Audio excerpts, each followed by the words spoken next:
ಕೊನೆಯದಾಗಿ ಒಂದು ಮಾತಪ್ಪ, ನಿಮ್ಮ ಬಗ್ಗೆ ಎಲ್ಲ ಗೊತ್ತಾಯ್ತು.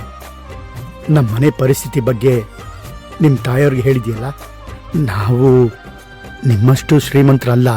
ಅಮ್ಮಂಗೆಲ್ಲ ಹೇಳಿದೀನಿ ಅಂಕಲ್. ಅವರು ಸಂತೋಷದಿಂದಾನೇ ಈ ಸಂಬಂಧಕ್ಕೆ ಒಪ್ಪಿಗೆ ಕೊಟ್ಟಿದ್ದಾರೆ. ಇಲ್ಲಿ ಯಾರ ಬಲವಂತನೂ ಇಲ್ಲ, ಒತ್ತಾಯನೂ ಇಲ್ಲ. ಅದೇನಂದ್ರೆ ನಿಮ್ಮಂತ ಆಗರ್ಭ ಶ್ರೀಮಂತರಿಗೆ ಪರಿಚಯಸ್ಥರು ಜಾಸ್ತಿ. ನಿಮ್ಮ ಮಟ್ಟಕ್ಕೆ ನಾವ್ ಹೇಗ್ ಮದ್ವೆ ಮಾಡ್ಕೊಡೋದು ಅಂತ. ಹೇಳದ್ನಲ್ಲ ಆಂಟಿ, ನೀವ್ ಯಾವ್ದಕ್ಕೂ ಯೋಚನೆ ಮಾಡ್ಬೇಡಿ. ಹಾಗೂ ಒಂದ್ ವೇಳೆ ನಿಮ್ಗೆ ಅನುಮಾನ ಇದ್ರೆ ಅಮ್ಮ ಬರ್ತಾರಲ್ಲ, ಅವ್ರ ಹತ್ರನೇ ಕೇಳ್ಕೊಳ್ಳಿ. ಇಲ್ಲ ಭವಾನಿ ಕೇಳಿ, ಅಮ್ಮ ಏನ್ ಹೇಳ್ತಾರೆ ಅಂತ ಅವಳೇ ಹೇಳ್ತಾಳೆ. ಇನ್ನೇನು ಎಲ್ಲ ಹ್ಯಾಪಿ ಎಂಡಿಂಗ್ ಆಯ್ತಲ್ಲ.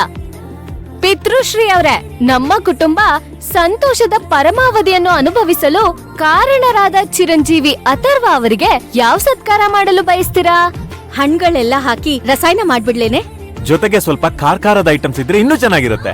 ನಾನ್ ತಮಾಷೆಗೆ ಹೇಳಿದ್ದು, ಅದೆಲ್ಲ ಏನು ಸಿಗಲ್ಲ ಇಲ್ಲಿ. ಶುಭ, ಕುಡಿಯಕ್ಕೇನಾದ್ರೂ? ಸರಿ, ಕೂತ್ಕೊಪ್ಪ.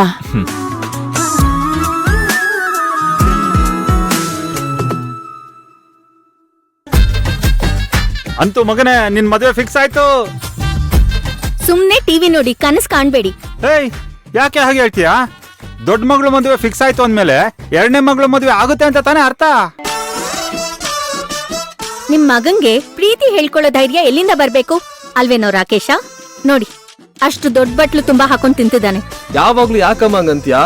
ಇಂಥ ಡೀಸೆಂಟ್ ಮಗ ಹುಟ್ಟಿರೋದಕ್ಕೆ ಖುಷಿ ಪಡ್ಬೇಕು. ಯಾವಾಗ್ಲೂ ಹುಡುಗಿಯರ್ಗೆ ಡೀಸೆಂಟ್ ಆಗಿರೋ ಹುಡುಗರು ಇಷ್ಟ ಆಗುತ್ತೆ ಅಂತ ಹೇಳೋದ್ ಕಷ್ಟ ಕಣೋ. ಅಪ್ಪ, ನನ್ನ ಮತ್ತೆ ಸಿಂಧು ಕಾಂಬಿನೇಷನ್ ಸಖತ್ತಾಗಿದೆ. ಯಾಕೆ ಹೇಳಿ? ಅವಳು ಹೈಪರ್ ಆಕ್ಟಿವ್,